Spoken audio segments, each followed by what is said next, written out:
Haryana orbital rail corridor के लिए अधिकृत जमीन का मुआवजा बढ़ाने के लिए शुरू हुआ आंदोलन अब बड़ा रूप ले सकता है। करीब 6 महीने से केएमपी के मांडोठी टोल प्लाजा पर किसान धरना दे रहे हैं।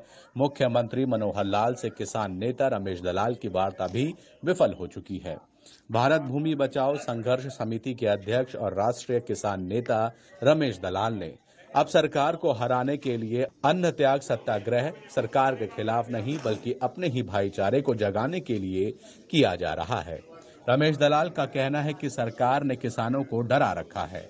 अन्न त्याग सत्याग्रह से वह अपने भाईचारे का डर निकालकर उन्हें अपने साथ खड़ा करेंगे और फिर रेल, सड़क और दिल्ली का पानी रोककर सरकार से किसानों की जमीन को बचाने का काम भी पूरा होगा। किसान नेता रमेश दलाल की अगुवाई में ही किसानों का ये आंदोलन चल रहा है।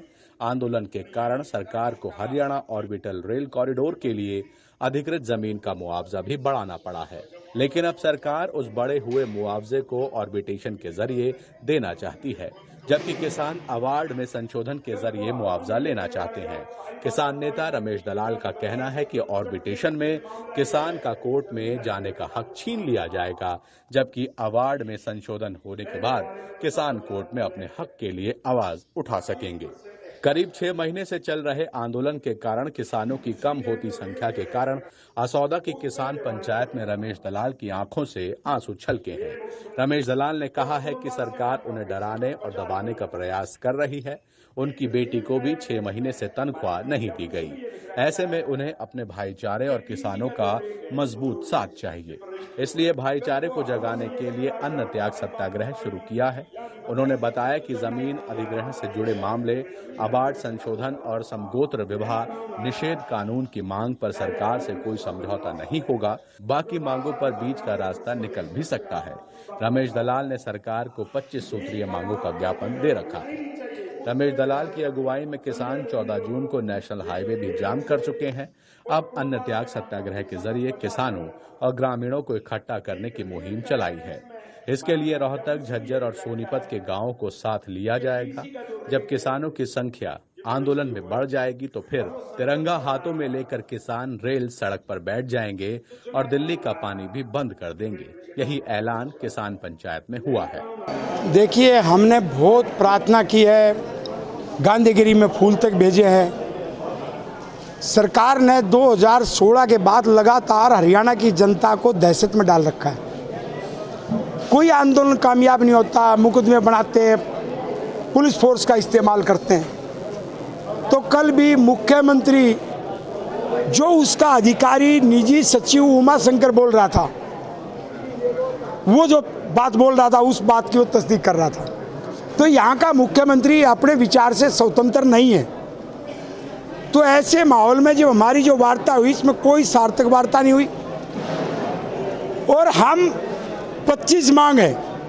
25 मांग में से मैं 2 मांगों के 4 का जिक्र कर रहा हूँ आपसे। नंबर 1, जमीन अधिग्रहण से जुड़े मामले, अवार्ड का संशोधन, या जो 4 किलोमीटर जमीन जा रही या जो 650 गांव 5 नगर बसेंगे केएमपी के साथ, जिसमें पहला नगर जो है वो जीटी रोड से लेके और जो झज्जरवाड़ा रोड गया बहादुरगढ़ में वहाँ तक है, और उसमें सापला और हसनगढ़ भी शामिल है। 126 गांव है। ऐसे आगे 4 शहर और हैं।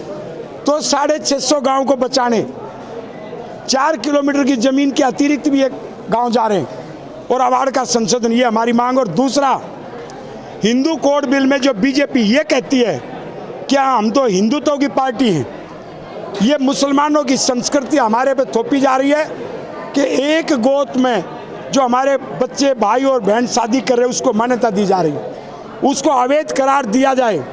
नहीं तो कोई गांव में बिगड़ेल बच्चा मुसलमान धर्म को ग्रहण करेगा और उसके बाद में वो 5-5 शादी कर सकता है और वो पूरे सिस्टम को बदल देगा। इसलिए हिंदुत्व की बात यदि बीजेपी कर रही है तो हिंदू कोड बिल में समगोत्र विवाह को अवैध करार घोषित किया जाए। इसी प्रकार एसवाइल का मुद्दा आज तक पानी ने सेना के हवाले करो, सुप्रीम कोर्ट से सब जगह से जीत चुके। ऐसे ही हमारा जो पानी है यमुना नदी का, पलवल, फरीदाबाद, मेवात, उसको फिल्टर करके दो। तो हमारी मूलभूत मांगों पे से हम पीछे नहीं हटेंगे। मैं भूख हड़ताल नहीं कर रहा हूँ, सत्याग्रह कर रहा हूँ। अन्न ग्रहण नहीं करूँगा, सत्याग्रह।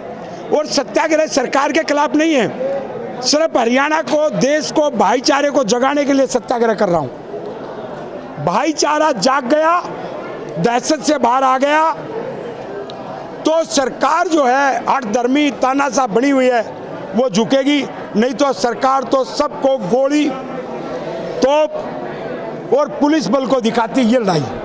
आप सरकार से डरे भाईचारे को जगाने के लिए जो अन्न त्याग सत्याग्रह कर रहे हैं वो कब से होगा, क्या उसकी रूपरेखा होगी? याद से ये मैं दादा बुड्ढे को छोड़ करके, क्योंकि धार्मिक स्थान हो गया, बड़वाड़ी चौपाड़ आसोदा वहाँ जाके बैठूंगा आज से ही त्याग? आज ही, इसके बाद ही जाऊंगा। यदि आसोदा इकट्ठा होकर के कह देता हम आपके साथ हैं, तो गांव वाले अभी कह रहे हैं आपको? कोई बात नहीं, वो तो वहाँ जाके पता लगेगा। ये तो अभी संख्या कम है, पूरा गांव साथ दे देगा तो अगला पड़ाव मैं दूसरे गांव में जाऊंगा। और ये चाहें तो सत्याग्रह में मुझे 2 दिन में भी समर्थन दे सकते हैं, 1 दिन में भी दे सकते हैं, घंटों में भी दे सकते हैं।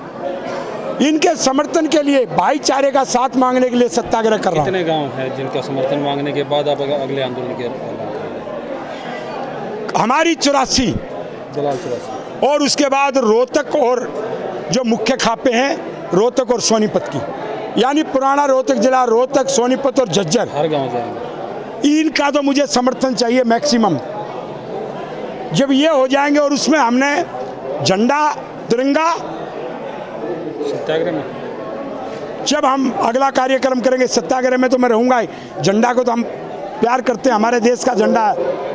तो ये हमारा सत्याग्रह आंदोलन है लोगों को जगाने के लिए और सरकार के खिलाफ लोगों को एकजुट करने के लिए, एक करने के लिए, ताकि सरकार जो तानाशाह बनी हुई है उसको प्रजातंत्र के रास्ते पर लाया जाए। तो फिर रेल और सड़क रोकने की भी तैयारी? बिल्कुल, पानी भी। आपने कहा कि मुआवजा बढ़ा दिया है सरकार ने, कितना मुआवजा बढ़ा और उस पे के बाद आप लोगों को अब दिक्कत कहाँ आई? मुआवजा बढ़ाने पे झगड़ा अब नहीं है, 4 गुना का तो बचा हुआ है। मुआवजा जो कमेटी ने बढ़ाया, सरकार कह रही है आर्बिट्रेशन में लो, आर्बिट्रेशन के बाद हमें कोर्ट में अपील का अधिकार नहीं है, और हम कह रहे संशोधन करके दो ताकि हम आगे अपना बढ़वाने के लिए कोर्ट में जा सकें। कितना बढ़ा है सर? वो कई गांव का दुगना भी है, अलग अलग गांव का है, लेकिन वो ठीक जो मुआवजा है वो कम है अभी भी, लेकिन उसको संशोधन करके दिया जाए।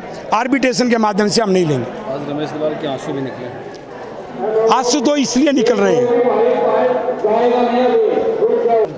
एक बात को देखें, पहलवानों के आंदोलन में हमारी जीत नहीं हुई। अरे देश में यौन शोषण के आरोप में एक सांसद की गिरफ्तारी नहीं हो, ब्रजभूषण की। यौन शोषण के आरोप में एक खेल मंत्री का इस्तीफा न हो, और हर मामले में सरकार दबा के रखे तो आंसू नहीं निकलेंगे तो क्या होगा? ये आंसू इनकी कफन का काम करेंगे। आपकी बेटी की तनख्वाह भी नहीं? मेरी बेटी की पिछले 6 महीने से तनख्वाह नहीं मिल रही। तो उनको कोई मैसेज भेजा है आपको रोकने के लिए? बार बार मेरे बच्चों को तंग किया जाता है, मुझे तंग किया जाता है, ये ईडी, सीबीआई सबको दिखाई जाती है, लेकिन हम कुर्बानी दे देंगे, हटेंगे नहीं।